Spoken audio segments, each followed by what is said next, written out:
Yeah. All right, guys. Honestly, I'll start with you guys. We'll just get ready to roll. And Randy, are you leading us off? You got to. It's tradition. All right. I, d- I don't think so, but you can have one for the press conference. Wow, right? you're in a good mood Yeah. today.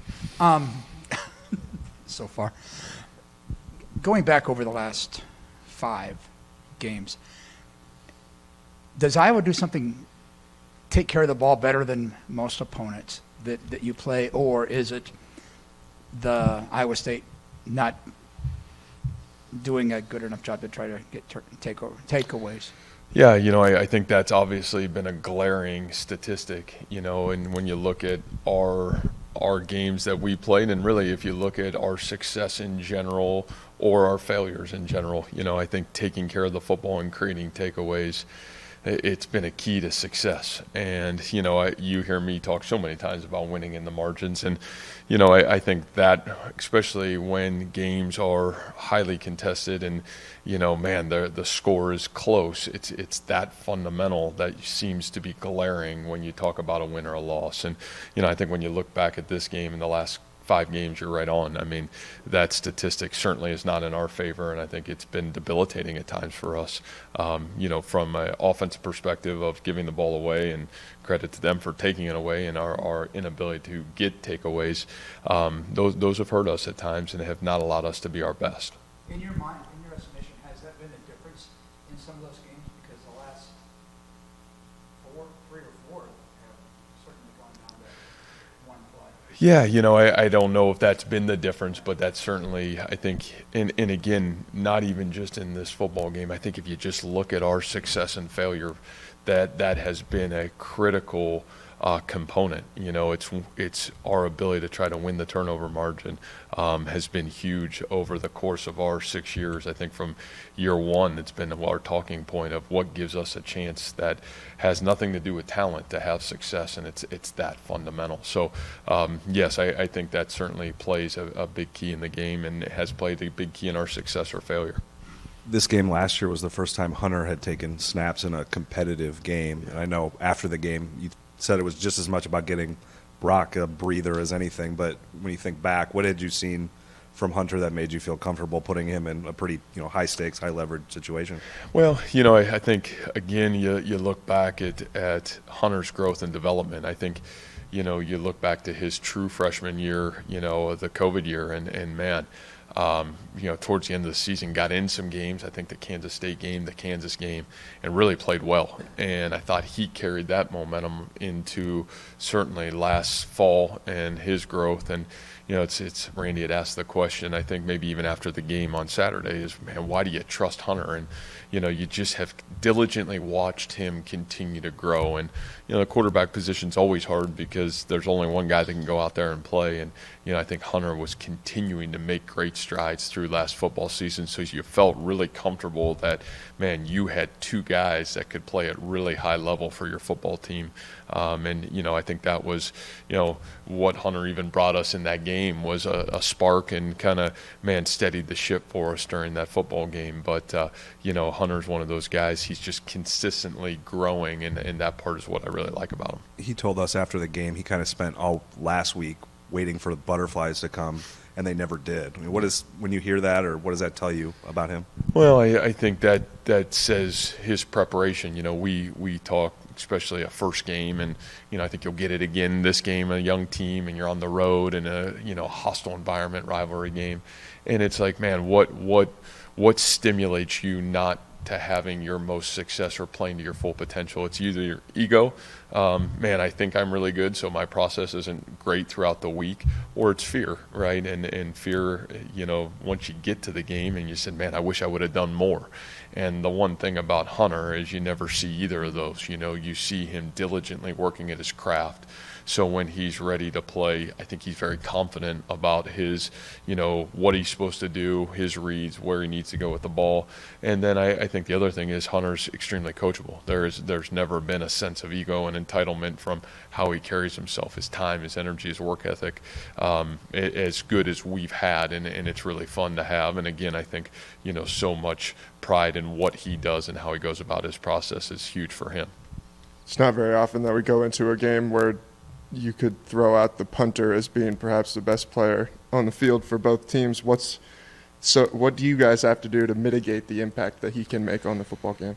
Man, yeah, I think that's consistently something that we got to continue to have a great plan for. I mean, he's an outstanding player. I mean, you talk about the ability to change field position, the ability, and I think sometimes the credit just goes to him. He is a great player. They're also really good in their coverage units. They also have 10 other guys that do a great job around him. So, I think from our end of it is, we're going to have a great plan for him and a great plan of attack. And, at times we thought we had that last year, and at times that didn't show up when we needed to. But again, a huge credit to him. Great talent, and it'll be a great challenge for us. When you have a number of veterans like Orion, Anthony, how much has that helped going into a rivalry game like this with so many newcomers that we saw start to make an impact in week one?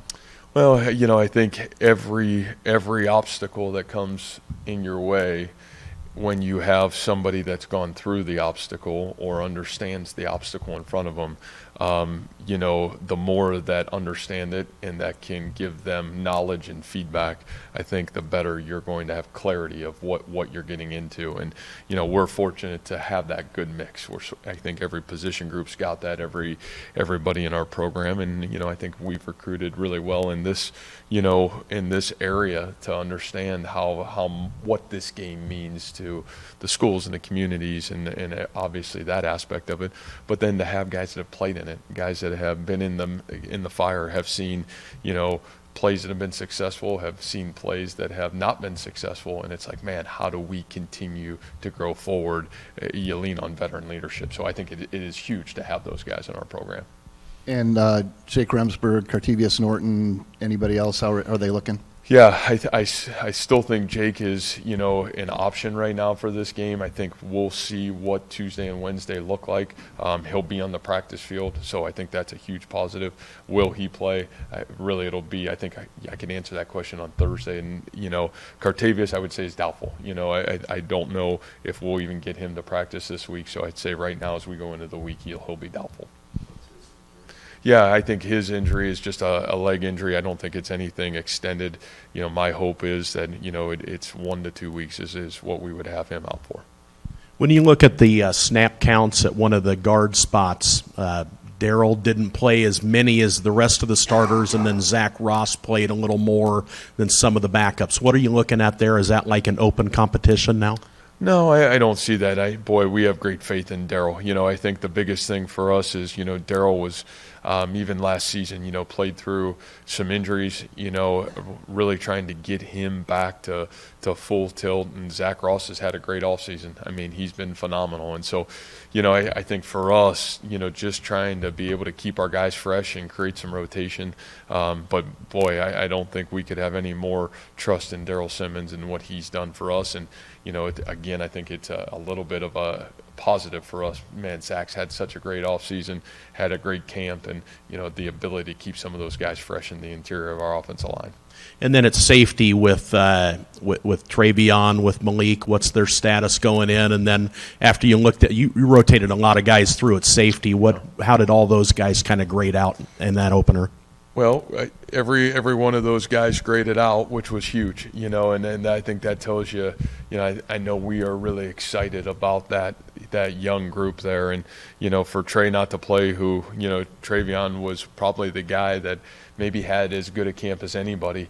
He got dinged up 2 weeks left at camp. I think he is certainly available for this game this week, which is great for us. And then Malik, I think, again, Malik is one of those guys. Malik will be back to full strength, dressed out for the game. We just made a game time decision not to play him in the game on Saturday because he was coming back from an injury from camp. But, I think both those guys being back in the mix as well, I think we feel very confident about where that group is. It was great to get those young guys out there. I think some of those guys played really great for us and, for their first action, physical football game. I thought those guys did a great job, especially tackling in space. Matt, when you consider the streak that this program's on against Iowa, has your hunger level changed maybe from the early years to now to really increasing your obviously desire and maybe passion to win this game?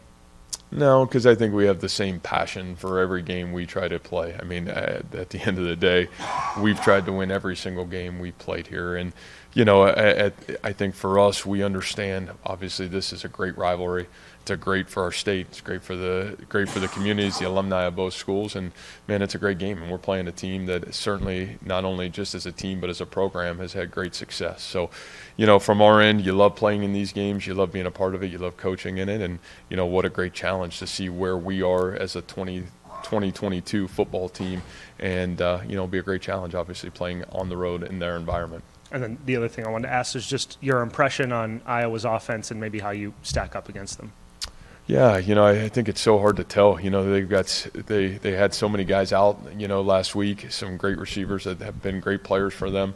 We got a lot of respect for their quarterback. We got a lot of respect for, the offensive line. I think their growth from last year to where they are now has been tremendous. And so, I think from our end of it, again, first games are first games, so it's really hard to evaluate, especially when you have so many guys out. But, I think there's a lot of impressive pieces of that, and, we'll have to play really well on defense to be successful in the game.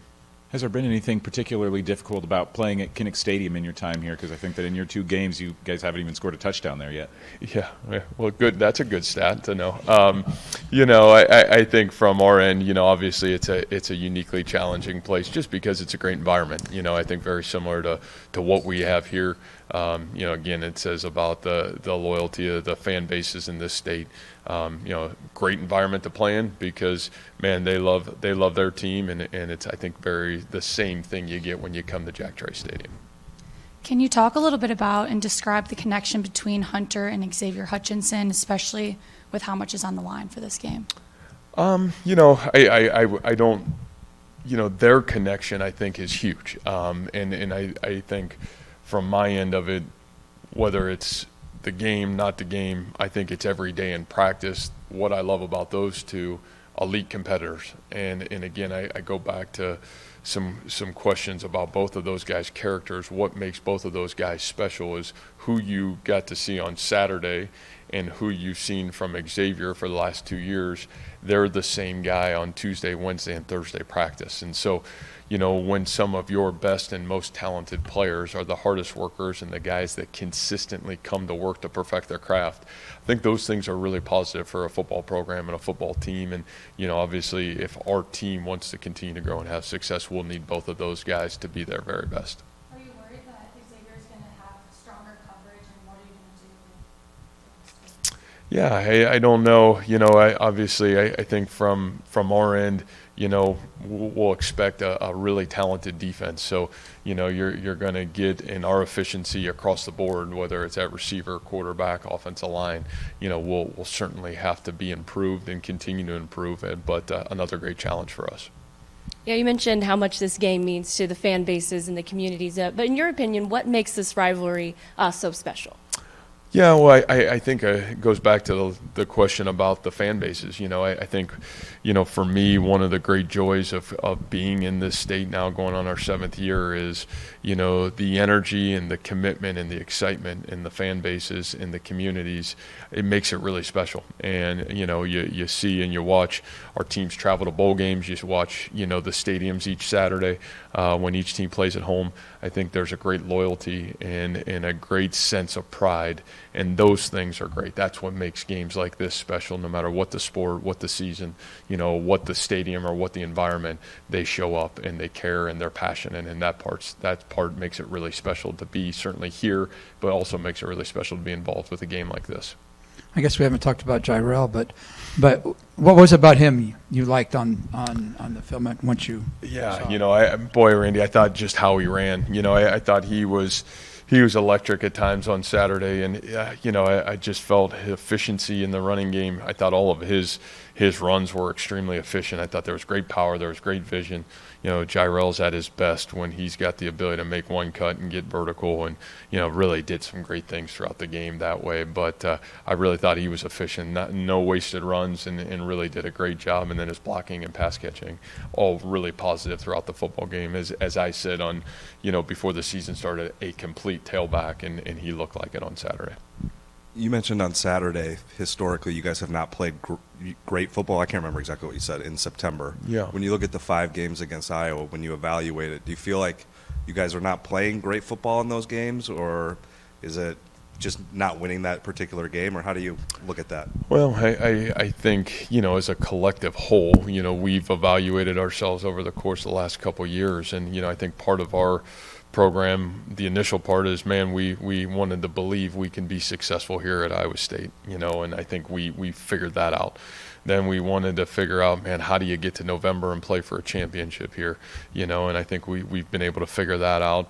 And then I think the next part was, it's like, man, you get 12 guaranteed games to you. How do we maximize the ability to be our best in those 12 guaranteed opportunities? And, I'd be lying to say we've been at our best, in those 12 opportunities in the early part of our career here, and even through the course of the last couple of years. Now, I think there's been some uniqueness with COVID and some of those things, but, I still think that's an area that we're striving to be our best at, to be our best in our 12 guaranteed opportunities. And, I think for whatever reason, and I think you can debate those across the board, but, the one positive for us, it was great to get off to a great start last week. I thought that's the most efficiently from a fundamental and technical standpoint, not even what the score was or anything like that, just how do you win football games. I thought we were as sound as we've been at the early part of the season, so I think that part's positive. You guys probably look at how you played 4 games in September. It's those 4 games, but I think from the outside, you're probably judged on this game. Is September successful based on this game? Do you feel like that? Yeah, I mean, I get that. I still think, to me, and I've said this a million times, I look at the success or failure of any, whether it's even getting off to a good start or it's the end of the season. Like, at the end of the day, we're going to judge it by who you are at the end of the football season. And, what have you done? Did you reach your full potential? Obviously this is something that matters, and it matters a great deal to everybody involved. And, but it's also, the next opportunity, especially when you look at this year's team, it's like, man, what a growth opportunity. Great team, great challenge, great environment. How do you stack up, and where are you right now? And so I think all those things, to me, is I look at it more from an individual basis and where we are in the current part of the season and trying to get where we would like to be at the end of the season. But I'm also not naive enough to sit here and say, hey, does this game not mean anything? Or, man, what importance does it have? It means a great deal, and I get it, and I understand it. And I also understand it's just part of the process of who we're becoming as a football team as well. I think maybe the only time in one of these games where you guys could walk away and feel like your offense did more than enough to win was maybe that 2017 team. What was it about that offense that allowed you guys to have success against their defense that maybe you haven't been able to replicate in the years since? Yeah, I think the biggest thing, you look back at that game, is we took care of the football. I think that part was really big, and when you look at that game in particular, the ball security in that football game was big. And obviously there was, some other efficiencies throughout the game, but I thought that when you look back just statistically at one thing that was really important, that piece was really important in that game.